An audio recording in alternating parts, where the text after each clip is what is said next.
about Measure Z. How many have heard about Measure Z, and how much information do you know? I guess you have enough knowledge. This is your first time, so you don't know anything about Measure Z. Well, I just read a little bit about it. Okay, so you know what's on the pamphlet. Yes. You know, this is the time that you'll be able to ask the questions. We have a variety of departments here that are here to help clarify questions you might have about their departments, how they operate. We're going to provide you just general information. Our position, or the department's position, is neither for or against. They're just going to give you basic information on what they currently experience in their departments. As an elected, I'm able to tell you that we have gone through a budgeting process. We've made about $10 million in cuts this past year. Those cuts are going to continue for a period of about 5 years. And in 5 years, we're going to be where we're at now. We're going to be in the same place 5 years from now. The question really comes up to, does the city at this point want to invest more money? Not the city, but does the community want to invest more money in our city? And that's where that little tax increment comes in that you're going to be hearing more about. So I'm just real brief with my comments today. With that, let me introduce you. If you've not had a chance to meet him, Mayor Bailey, who'll give you more information on Measure Z. Thank you, Councilman Linders. Yeah, just real briefly, as we set up for those that have a lot more information to provide you, I just want to let you know that as your mayor, I represent, problem solve, and decision making, elected officials. That's their three main hats that they wear. And so as your representative, I'm coming to you tonight to say that this is the most important decision you will make on this ballot. The most important item for you to take a look at, consider, and ultimately vote on is Measure Z. It will impact your daily life like nothing else on that ballot. So that's number one. Number two, in terms of problem solving, as the councilman mentioned, we went through an extensive review of our budget this last year. And we could do annual budgets every year and get along as we have forever. But the new city management team came in and had a different paradigm, different idea, different way of doing things. Looking long-term, 2-year budgets, 5-year plans. And when they looked at that long-term financial plan, they discovered some issues. And that's when that structural deficit came up of $10, $11 million. And so the city, before coming and asking you for more resources, tightened its belt, right? Tightened its belt by the tune of $10 to $11 million. And we went through lines of library hours and cutting back library hours, cutting back swimming pool hours, cutting back the fireworks from Mount Rubidoux. I mean, these are things that we knew were going to be difficult for the public to deal with, to swallow. It's a difficult pill to swallow. And so we're problem solving mode. Knowing that we have a structural deficit, what do we do now? So decision makers, the council, decided to put this on the ballot for ultimately the voters to decide upon. And so that's the information that we're going to present to you tonight. Our hope, my hope, as your representative, is you'll support Measure Z. And these are three reasons why. Number one, it does help us 20 years, right? It's a 20-year commitment on the ballot for long-term financial health so that we can shore up and restore the cuts that were made, as well as you'll hear more about some of the unfunded needs that we have, critical needs of the city. And the city has talked about big projects like main library and others that will continue to improve our quality of life in the long run. And that speaks to the second thing I want to talk about, is just quality and quality of life.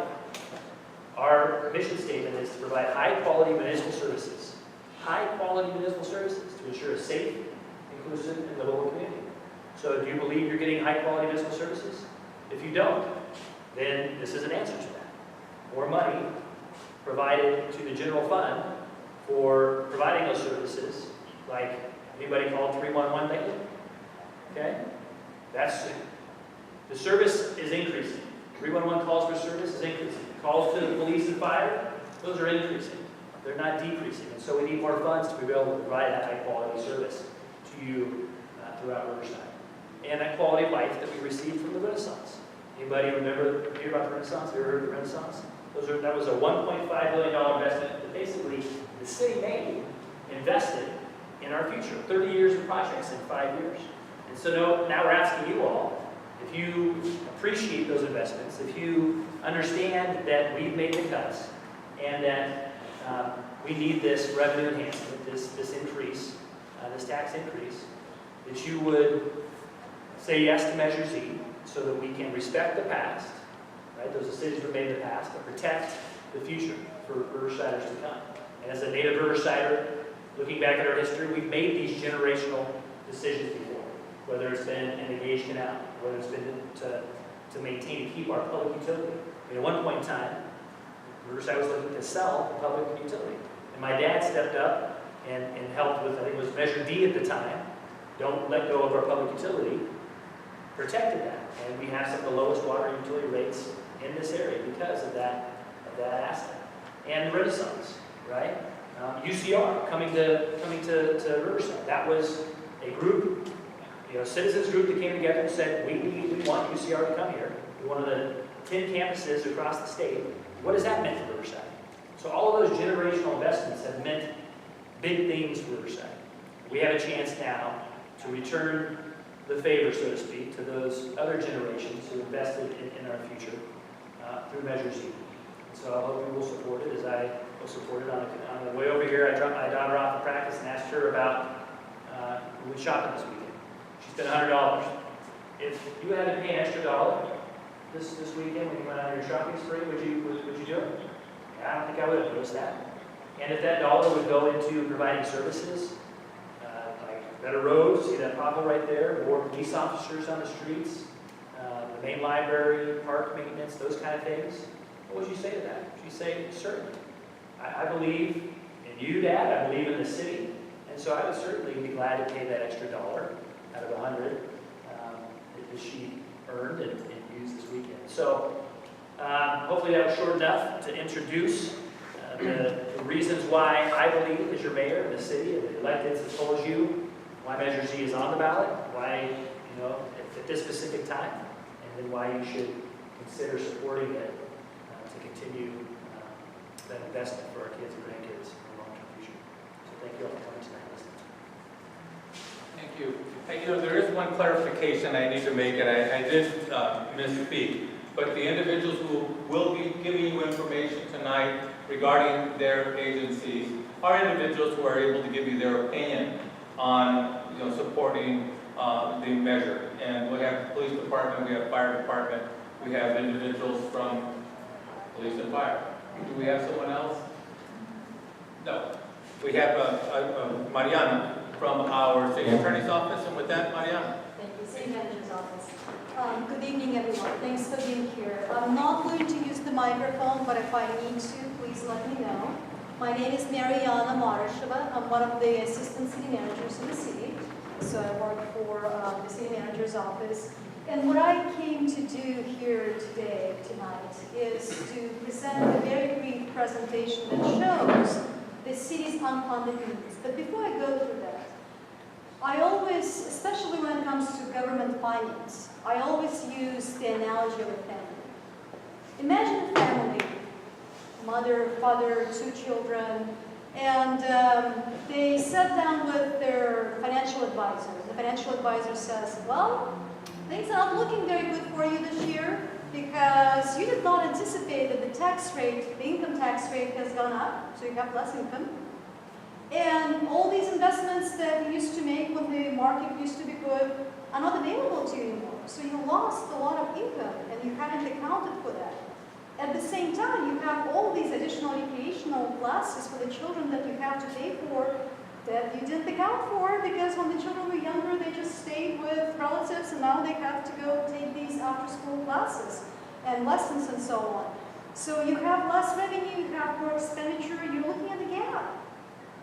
To make things worse, you haven't funded your children's college education, and they're 11 and 13, and you haven't even started thinking about that. You have a house, you don't have any money set aside if something happens to your roof, or air conditioning system, or anything else. Oh, and by the way, the house that you have, the mortgage that you have, has a balloon payment. You're paying interest, you're not paying the principal. So the family says, my God, we have an immediate issue where revenues don't meet expenses, and then we have all these other financial needs. They're real needs. pay for the house expenses and so on, to have a plan to pay off this mortgage that will come in due soon. So now translate that into government, because it's not different. As Councilmember Melendres and the mayor mentioned, the city recently cut 11 million from our budget. Because when we looked at our revenues and expenses, we were 11 million short. It is not easy to cut $11 million. That's a lot of jobs. We cut police officer positions. We cut our firefighter positions. We cut positions in other departments, critical services. We can't go on like this for too long. We know that. But in addition, to make things worse, as I will explain, 11 million was just the beginning. We went through a long process from February through July of analyzing very carefully the city's unfunded needs. The leaky roof that is not funded, the balloon payment that exists, and so on. And we determined that there was over $200 million of unfunded needs. Everything from police and fire equipment, as I will explain, to additional police officers that we don't have, and therefore the response times are not what the community expects. Homeless issues are there and so on. So we found additional needs that are not staring in our face, but they're there, and they're real needs. So let me walk you through what those needs are, so you would have the appreciation for where the city is.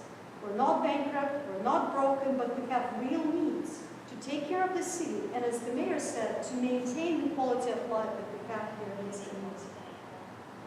So currently, and again, this is not funded, the city needs to replace approximately 51 police first responder vehicles.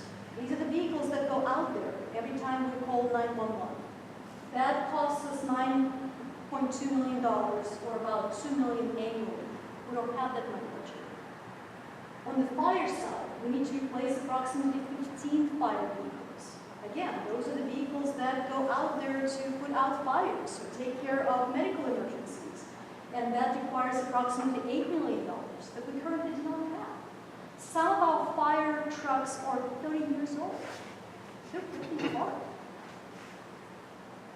There are a number of other vehicle needs that we have in the city. I do not have them itemized, but we have utilities that require water trucks, dump trucks, pickups, vans, sweepers. Those are all real needs that the city has to continue providing services. Now let's talk about police staffing. We have both the police chief as well as the police union representative here for questions later on. This city has approximately one police officer per 1,000 residents. In the state, and actually on the West Coast, the standard is 1.8. If we went with the standard, we should have 584 officers. We only have 350. Now, the city, and this is important, the city has done all we could over the years and continue to do so to improve efficiency and effectiveness, to do more with less. We don't think that our police chief doesn't think that we really need 584. We need to be better than other cities. We can do the job that other cities do with 410. Well, it's still a lot more than 350. To fund those additional officers would cost us $11 million every year just to provide basic level of services. We have staffing needs in our finance department that collect some money and pays our bills, and they need people with experience and expertise to do that. In our human resources department that manages our employees, in the city manager's office, in the Parks and Recreation Department that provides recreation and park services, in our libraries. They're cleanly stretched. In fleet and buildings department that takes care of a lot of city's buildings, including police stations and fire stations and so on. Now, facility maintenance. I talked to you about leaky roofs and so on in a household. This city, as the mayor mentioned, invested almost $2 billion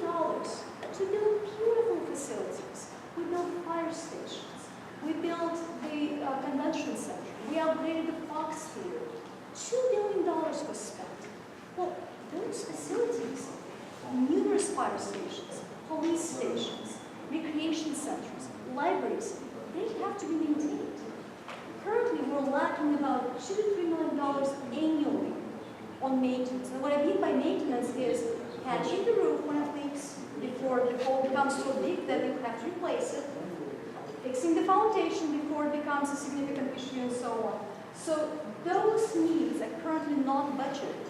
And if you go on and on and on without addressing the leaky roofs and shaky foundations, the house is going to collapse. And we have a lot of those houses among recreation centers and libraries and so on. Streets. We should be spending annually $26 million to maintain the condition of our streets.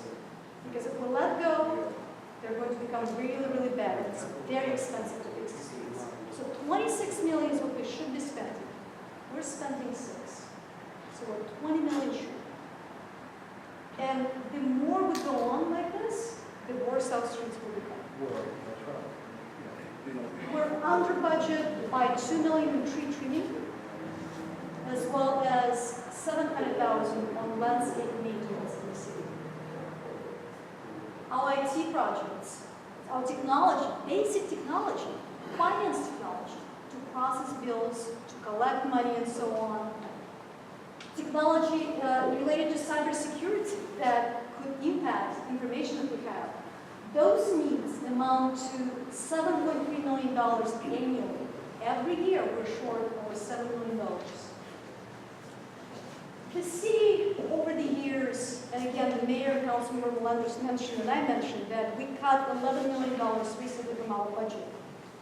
Over the years, the city has tried very hard and has succeeded to manage the resources that we have. We even used some of our reserves.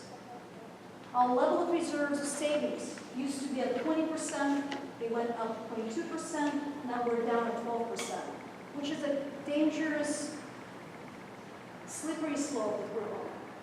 Because reserves are necessary for us to pay bills as they come to you, because our revenues don't come in on a regular basis.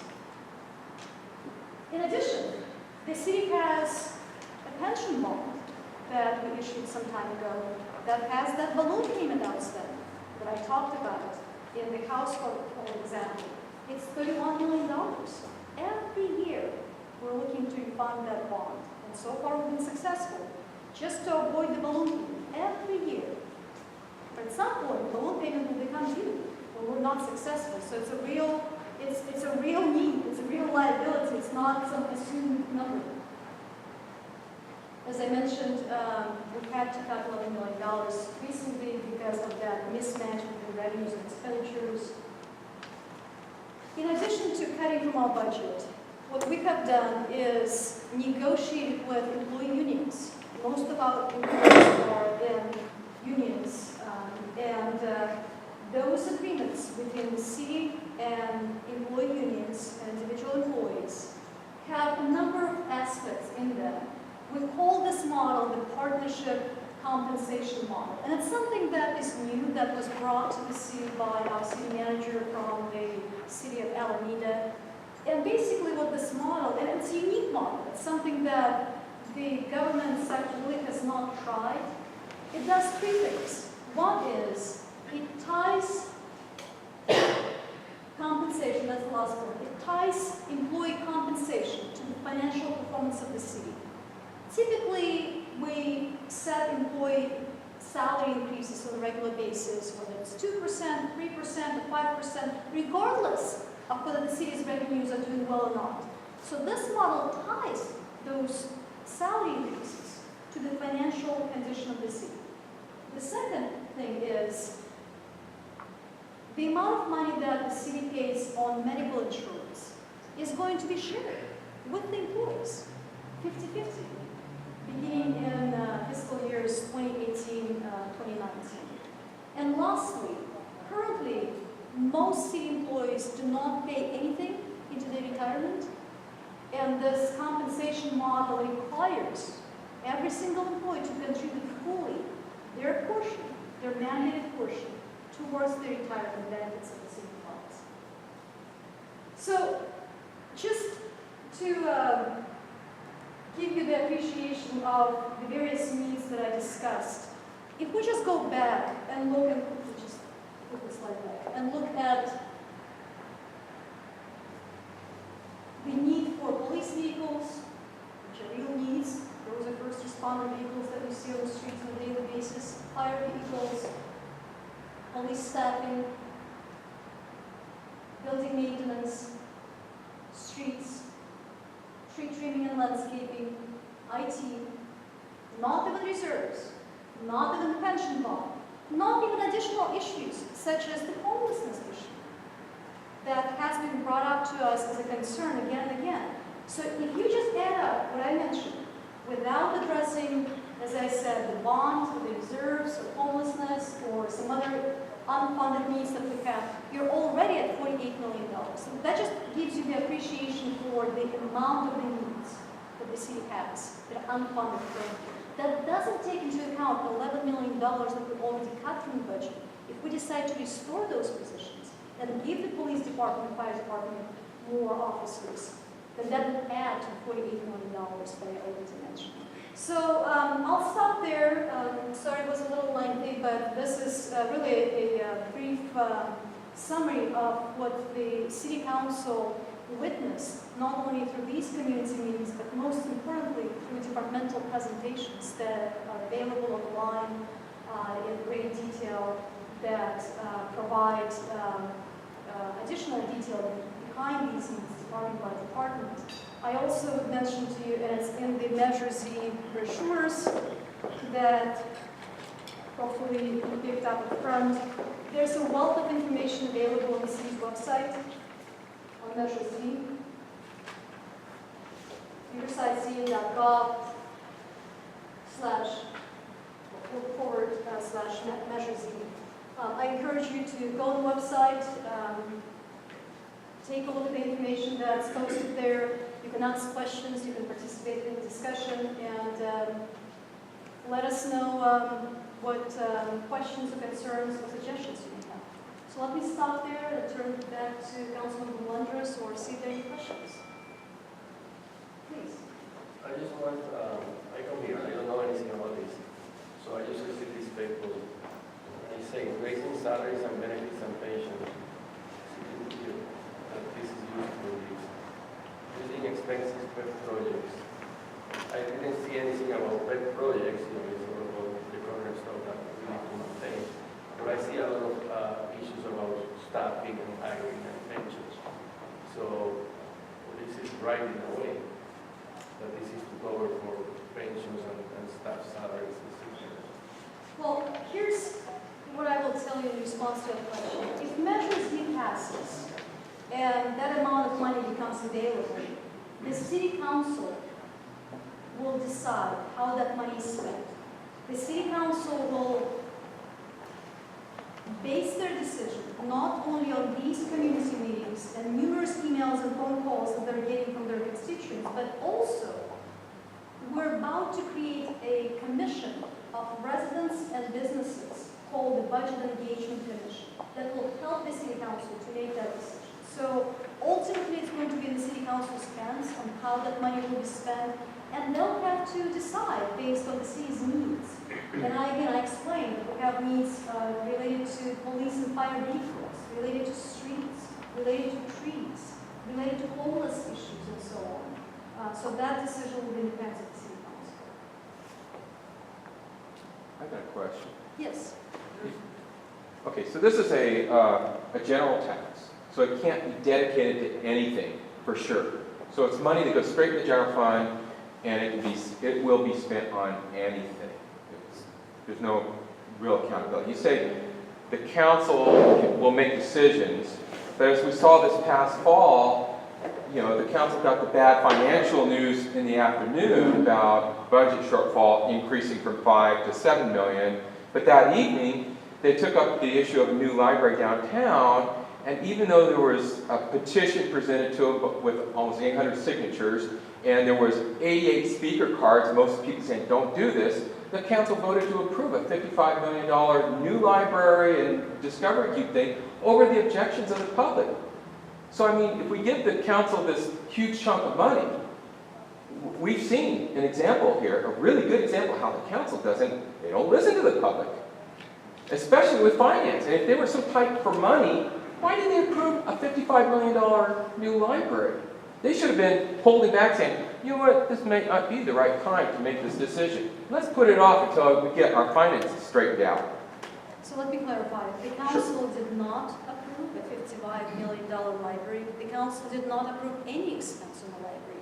The council approved the concept of building a new library, the new main library, instead of the dilapidated building that's currently downtown. That's the concept that the council approved. No funding came with that concept, and staff was absolutely clear that there's no money available to build the new library. But we had to move forward on the concept. In the future, should the money become available, are we going to build a new library or not?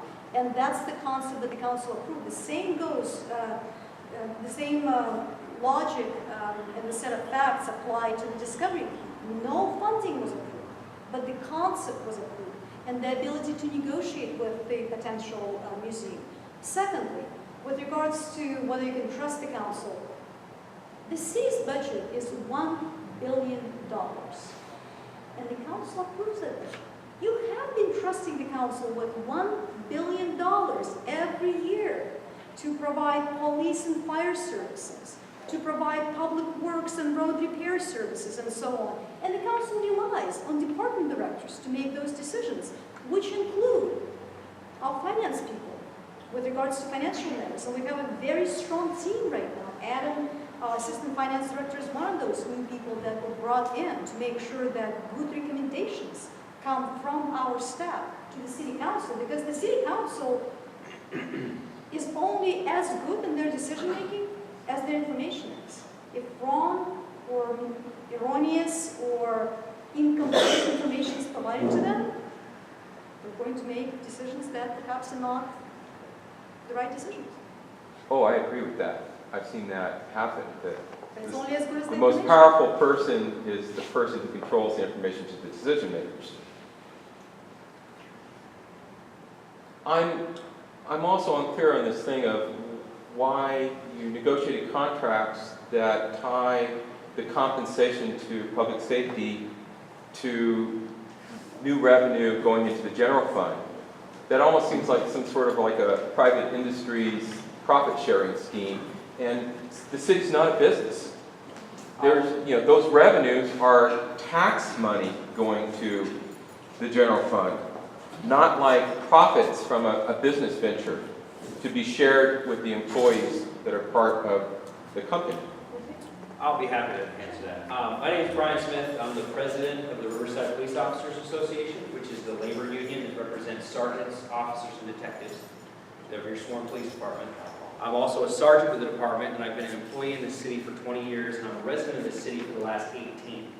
So to this gentleman's point that my contract or any employee's contract is tied to revenues with the city, that is woefully inaccurate.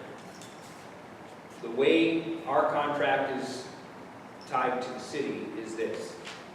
My labor organization gave the city a guarantee for 5 years that we will take a minimum raise of 0% for the next 5 years. Does anyone want to walk into their employer tomorrow and say, for the privilege of working for you, you earn money off of the back and sweat of the work that I do, and I will give you a guarantee that I will take no more than 0% at a minimum.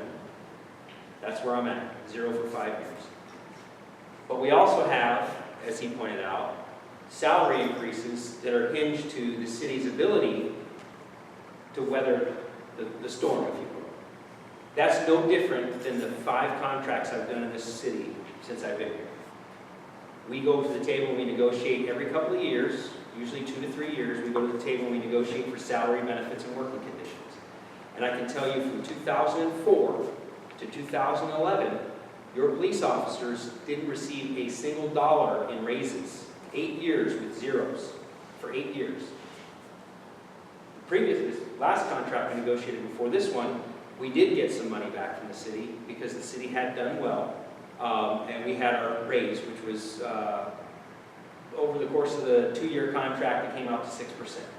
So 3% a year on average over those 2 years. So if you think about it, for 11 years, your police officers took a 6% salary increase for 11 years.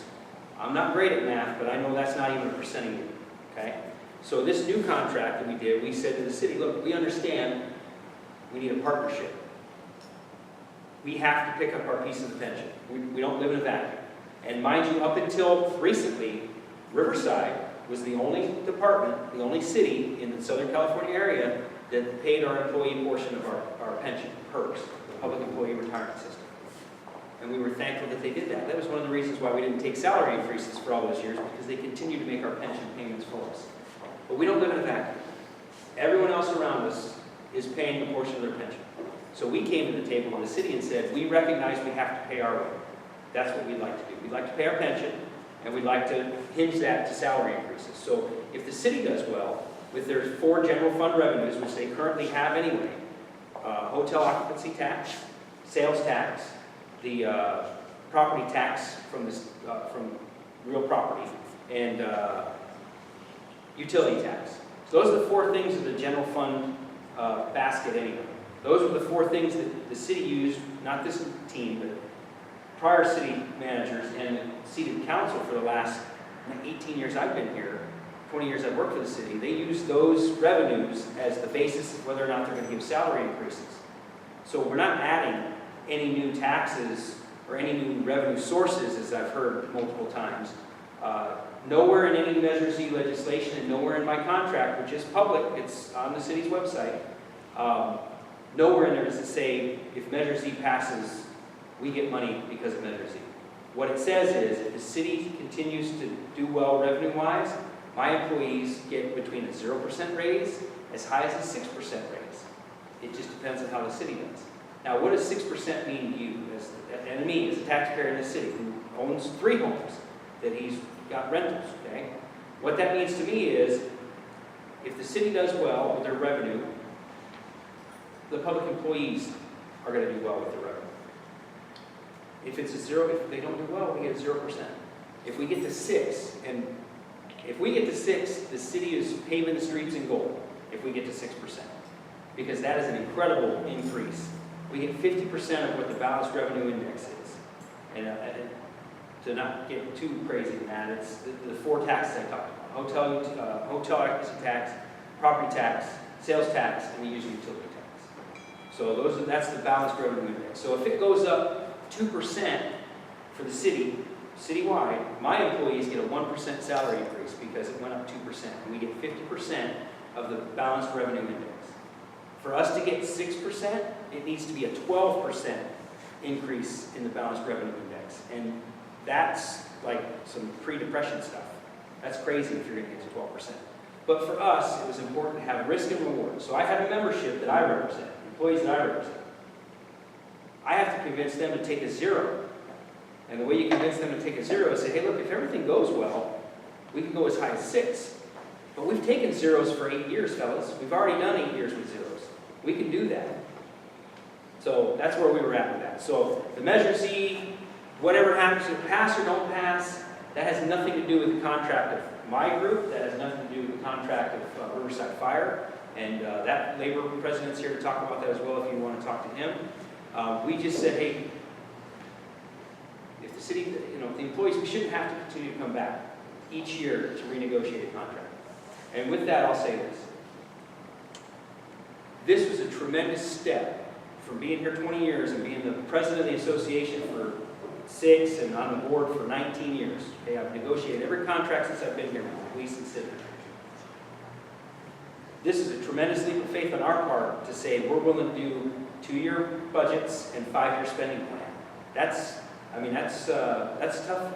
That's a tough sell to guys that are used to every 2 years we go back to the table because of the fluctuations in the economy. So if we're going to go long term, we have to have some what I would consider assurances that, hey, the worst that can happen to my guys is they take a 0 for the next 5 years. If the city does not do well in tax increases and the property tax goes down, and sales tax goes down, they're zeros. So we're locked in for 5 years at a minimum of 0. And like the assistant city manager said, we're also splitting the cost of healthcare insurance with the city 50-50. So to me, that's a tremendous help from the side of being a taxpayer in the city, number one, but also number two from the labor side, which is, look, and everyone in here, anyone's medical increase is not, medical goes up every year. We're going to split that instead of coming back to the city and go, hey, look, our medical went up $300 a month. We'd like you to pick up 75, 80% of that. No, we'll split it 50-50. Yes, ma'am. So, first of all, I want to say that I would support our police and our fire, Riverside's finest, having raises. But I'm a little confused with what you're saying and what perhaps Mariana is saying in terms of the money that will be coming in if C does pass. So we're talking about 48 to 50 million a year. And that is going into the general fund. Yes, ma'am. And so that in itself is increasing the income that's coming into the general fund. So there's a disconnect for me when you say that the city only has to do the sales, property, utilities, and the other fourth, I'm sorry, didn't get it. But we already have, if this passes, we have 50 million that's coming into income. So that's an increase in income, and it sounds to me like, and please tell me where I have this wrong, is that Measure Z is actually this increase causing Riverside to do well, as you said. Can I ask you that? Because Sure. I ask you that you're saying do well. Do well is like be good. Can you put some, you talk about 2%. What do well mean? Right, okay. Let me see if I can explain that for you. So, Explain to- first. okay. So for the Measure Z issue, we're hinging our salary and benefits increases to the balanced revenue index. Those are 4 reportable things that occur through the state or federal government. Sales tax comes through the state. Property tax comes through the county of Riverside. The hotel occupancy tax comes into the city through the state as well, and then the user utility tax, which you all see on your utility bill, is how that's done, right? So we're hinging our salary increase not on Measure Z's passage or non-passage. We're hinging it to the city's ability to generate revenue through those 4 things. So if you go out and spend money, our sales tax goes up, right? The money you spend, our sales tax revenue goes up. As property values increase and we buy and sell homes, the sales tax, or the property tax goes up, so on and so forth. So we're not hinging it, we have nothing to do with Measure Z from the standpoint of that $50 million a year that it may generate annually for the next 20 years. Like I said, in our company, we have nothing to do with how that plays out. And the reason why that is that that's a general sales tax, or that's a general tax that we're going to pay for the improvements to libraries, police facilities, things that labor doesn't negotiate for, so to speak. So more of an infrastructure is probably the best way to explain it. Measure Z is kind of an infrastructure deal where the police contracts, as he aptly put, are hinged to salary increases as a business. And you can I'll just throw it out there. Here's the way I see it. The city of Riverside is a business. The Riverside Police Officers Association is a business. We're a nonprofit organization, but if you run your house like a business, profits, loss, can I afford it, can I do this, can I do that, it makes good sense from the standpoint of balancing your sheets and saying, okay, well, look, the business is doing well. We can upgrade, we can add the addition to the home, whatever it might be, but it is, for lack of a better term, a business. And I get the difference between it being a municipality and government's here to support the people and the taxpayers that funnel money into it. But at the end of the day, you got to run it like a business, because you've got to not run it into the ground. You have to run it like a business. Well, one of the 15 or so slides speaks of salaries. So let me just add to Brian's point, and I think I'll get to the core of your question. But let me actually start so I can connect the two with the question that this gentleman raised. So as Brian mentioned, there are 4 revenue sources that are the major revenue sources that the city has. Of the general fund budget of $270 million, those 4 generate about $200 million. So the revenue increases that happen from year to year in that basket, so to speak, will determine how much in salary increases our employees get. Now, this concept, as I mentioned, was brought here by John Russo from Alameda. When John Russo came, we were looking at a surplus. The deficit was not known to us. So Measure Z was not even anywhere in the planning stages. We anticipated, however, that there could be down the road a year when the economy does really well and revenues go up. So what we said is, in this partnership compensation model, we're going to establish a minimum salary increase. So when the revenues go down, employees are still getting at least 0, they're not going down, but also maximum. So if the economy does really, really well, we can't be paying our employees 10% increases or something like that.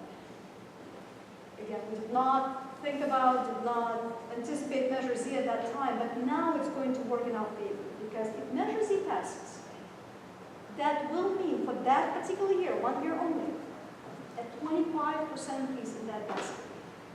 Police officers are not going to get 12% increases in salary because their maximum is 6. For fire, the maximum is 5. So we thought of this kind of unusual possibility of revenues going up significantly, but we'll limit it. The salary increases that are allowed in the contracts to prevent our employees from getting 50% of that raise. And each year, ma'am, it resets to 0. So that's 1 year. So for 2018, which is the first year my labor organization has the potential to receive any financial compensation in the form of salary increases. We also would be paying back 1.5%. As long as we got a 2% raise, we would pay 1.5% back to our pension, okay? So that would take us through 2018. When 2019 rolls around, our minimum is 0 again. So we reset back to a new, or the original agreed upon minimum. And it will vary. Now, mind you, in 2019, whatever 50% of the balanced revenue index increase is from 2018 is what's on the table for 2019. And then in 2020, it reset again, and then 2020, does it make sense? So, to your point, sir, where you asked when the city does well. So that is probably just... You mentioned a 2% or something. Yeah. Some scope. Okay, so if this, let's use today as a baseline. If the city's baseline is $1 million today, and it increases by 2% next year, so it's 1,200,000. Is my math good on that?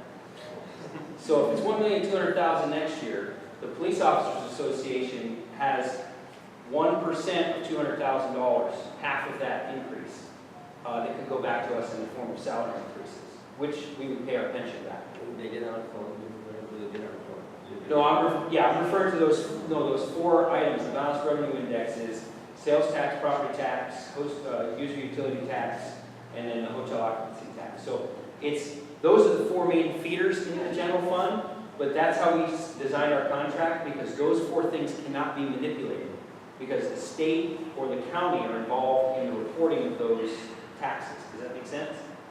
So, like a business, if the business does well, the employee, if you're my employee, if my business does well, I anticipate you coming to me at the end of the year going, hey, I've seen a lot of $100 bills coming through the cash register. How do you feel about me getting an increase in my medical insurance or into my deferred compensation or whatever? So that's really what I meant to say was, look, if the city gets an increase, we should be able to share in the increase. If the city doesn't get the increase, the city shouldn't have to turn around and worry about paying their labor groups anything because they didn't get an increase. Where do they get it from?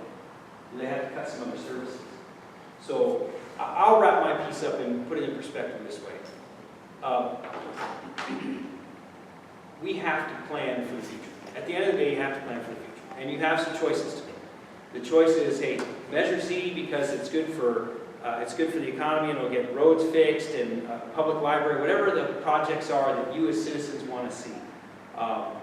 It's an opportunity to do that. There's a case study that's 25 miles east of here on the 215-10 freeway.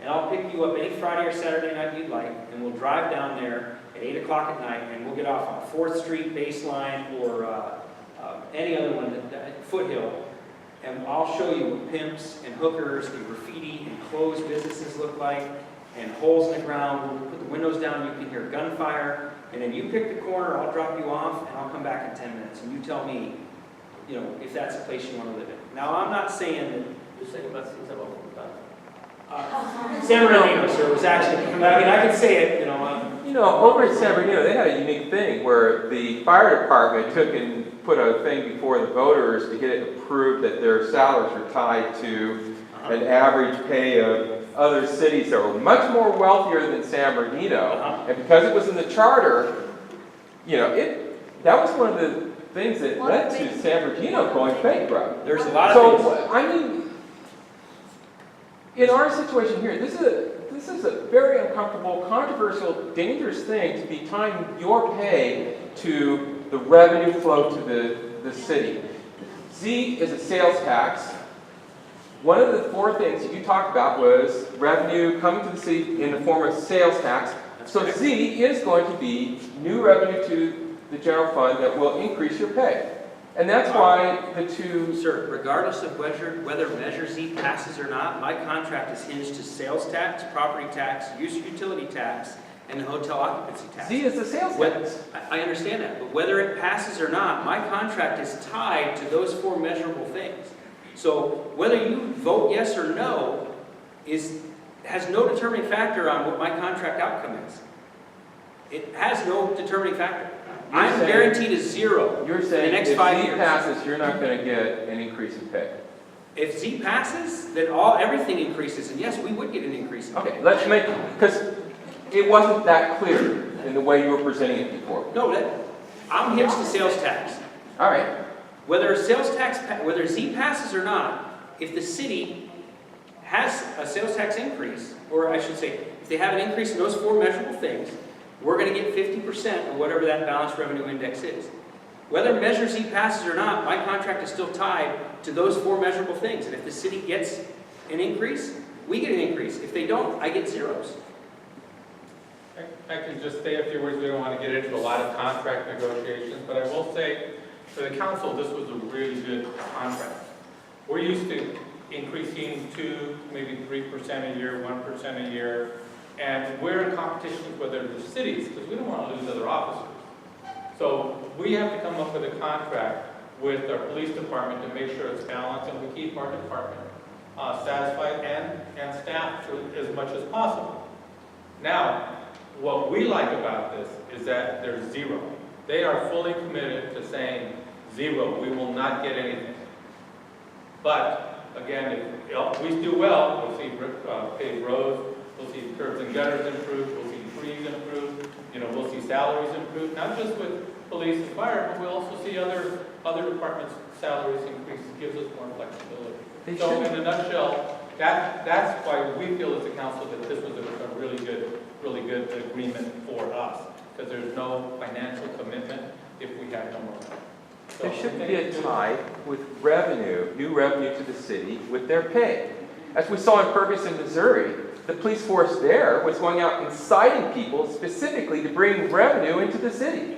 We don't want to have a situation where our police force says, if we help the city by raising more revenue through citations, it means more pay for us. That's a bad, I'm not saying it's going to happen, but that's the kind of situation. There is no way that we have an increase based on that type of revenue that you're talking about. And Ferguson is a great example. They did take a predatory stance with their community. This community has never been in a predatory, we have never taken a predatory stance with the community in the 20 years I've been here. I will tell you this, when I started here, there was 405 police officers. You're now looking at 352. We put 18 guys out on a Saturday night between the hours of 3 p.m. and 1 in the morning. That's what we put out, 18. That's the minimum number. And we got to bring guys in on overtime to get there. The sad reality is you have to pay to play. If you want to have police officers in the city, firefighters, guys paving roads, any city worker, any employee in the city, you want the benefit of having government to respond to your needs, you have to have the revenue to do that. Right now, we don't have that. I drove a police car here tonight that is 7 years old, it's got 100,000 miles on it, and there is not a police car in the budget, currently as it sits right now. When I started here, we got 32 brand new marked police cars every year, and 10 unmarked police cars every year. Back in about 2001, that stopped. They were no longer in the general fund. It was used with asset forfeiture to get there. For lack of a better term, we have robbed Peter to pay Paul for the last 15 years, and we can't do it anymore. It can't be done. I've seen it in the city council agenda over the last year where there was purchases of police cars from Fritz Ford and from Raceway Ford. And that's out of asset forfeiture money, and there was one time, I think in the last 2 years, that we bought it with general fund money that was actually plugged into a budget. There was one time in the last 15 years. The city's not a business. It's not like it's generating profits that Okay. should be redistributed to its employees like through some profit sharing program. That's a bad model. Mr. Russell, let me just add to this, and I think we need to take questions from others as well. You know, I personally, and I've been in government for about 20 years, and I've been in San Francisco, in Oakland, and smaller communities, so I didn't come here with, no experience. I've seen rate negotiations, I've seen salary compensation agreements in many cities, some good, some bad. I find this concept of partnership compensation model genius, because what it does, because of the revenues that we're dealing with, property tax, sales tax, hotel and users tax, especially with property sales and hotel, it encourages every employee, especially police and fire, to create a safe environment where people will come and spend their tax dollars on sales tax and generate sales tax, as well as move here and buy property and generate property tax. People will only do that if they feel that this community is safe and has quality of life. And every single employee in the city should feel they're contributing to that effort. And as a result, they will do better as the city does better. That's genius. So you're saying So that let's move on of that discussion, because I think we've danced around that issue quite a lot. Are there any other questions by anyone? Would you like to hear more I about? had a question. So let's say if I, per se, would like to join the review commissions with the businesses and the other people that you mentioned, how would those people be elected? They will be selected by the mayor and city council. The commission is called Budget Engagement Commission. It hasn't been approved yet. This Wednesday, no, not this Wednesday, later this month, I think it's October 25th, a council committee is going to approve the commission, then it goes to the full council probably in November. So I would say beginning of December we'll have applications available. And for each council member, there will be basically one resident appointee and one business appointee, and then the mayor on top of that would select 2 residents and 2 businesses citywide from any ward. So I would encourage you to either contact your council member in December or contact the city clerk's office for the application and then contact the council member with the interest. Thank you. Thank you for asking. We do appreciate your interest. So this has an expiration or this is forever?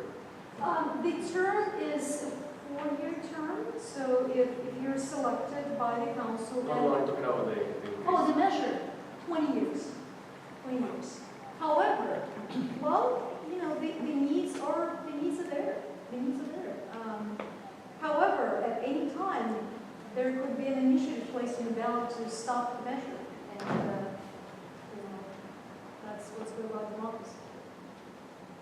Any other questions or comments? Yes, please. you delineated $4 to $8 million of underfunded items. At least, I on said it your, just... on your slideshow. Yes. So are you guaranteeing us that that is where the money is going to be spent? No, cannot guarantee. Why It's a not? general tax. So why should we, even we be told about this? What's the point of showing us this if there's no guarantee that that's how the money's going to be spent? The point is to give you perspective and context for where the needs are. And we hope that when the measure, if the measure passes, and when that budget is taken to the council, that they will keep those needs in perspective as But they hope approve. is not good enough for the citizens. We want, if you're going to take this money from us, it's a huge amount of money per year. We would like to have some specifics on how it's going to be spent. It is a Because huge then amount. we will see the improvements. But if it's just going to go down the rabbit hole, what are we going to see? We do need guarantees because $48 to $50 million is enormous. It is, and our needs, as I mentioned, add up to about $200 million. So there's a gap in this measure and the needs that the city has. As I mentioned, you're currently trusting your city council with $1 billion annually. $1 billion. Secondly, participate through the Budget Engagement Commission by contacting your council member directly, by coming to council meetings to help the city council to make those decisions. And the reason every single department was asked to go through their unfunded needs is to inform the city council. And we told them at that time, because questions were asked, you're cutting 11 million, why are you giving us this long list? And we said, in case in the future there's money available, so you would remember this long list, as opposed to getting excited about new projects, because it's human nature. As we get money, we start getting excited about new things, but we can't, because we have all these needs. So that's the reason. But you still cannot guarantee that we're not going to spend a whole amount of money on a new library that we really, obviously, from what you're telling us, we cannot afford a new library. Well, if I can speak to that, when you talk about general fund monies and just being, can be spent on anything, the council is fairly responsible. We're going to be looking at departments that maybe are short on staff, that have spots that vacant, that they desperately need, that are critical to their operations. We're also going to be looking at our police department or our fire department to some of these, and we'll have our fire department come up, looking at some of these equipment that they're using that's been many years old. And also we're going to be looking at, there are some communities that need some road repair. They're not, we can't say this is exactly what we're going to be using the money on, but it could, we're going to have to evaluate what the best use of this income is going to be. And I can tell you right now, some of the immediate things are public safety. We're looking at our fire trucks and our police car. Technology is huge. It's huge. In the city of Riverside, we had companies trying to hack into our information. And we really need to get that computer program and systems in operation to prevent that from happening. And those are the things that we don't see. Some of the other things that we don't see is that our fire department keeps their trucks in great condition. Well, I just had our fire department come up and introduce yourself and tell us a little bit about your department and how you operate. We also have our police chief back here and our fire chief as well. Real quick, my name is Tim Strack. I'm the president of Firefighters. I live here in Ward 5, and I've been on the job here almost 22 years. Employees are a piece of this. You can't get around it. But another big piece of this is the equipment. I guess we had two pieces of equipment, fire engines, that were 20 years old from. And the way I like to cage it is you look at the hour meters on how these things run. And you gotta remember, a fire engine parks and runs for many hours. They may have 160,000 miles on them, but you took the hour meter and multiplied it times 60 miles an hour, right? If they would have driven 60 miles on every hour, it was over 1 million miles on these trucks. I think the biggest one, though, the ladder trucks that you see around town that have the trailers, the ladder truck companies, we have 4 of them right now. The newest one we bought used from Cathedral City because they couldn't staff it, so they sold it. The others are 95s, 97, and 02. And then the newer one that we bought Cathedral City, it's about an 07. About 3 weeks ago, 3 out of the 4 were out of service for maintenance. things that have broken. Radiator, cables broken on the ladder. So we had one ladder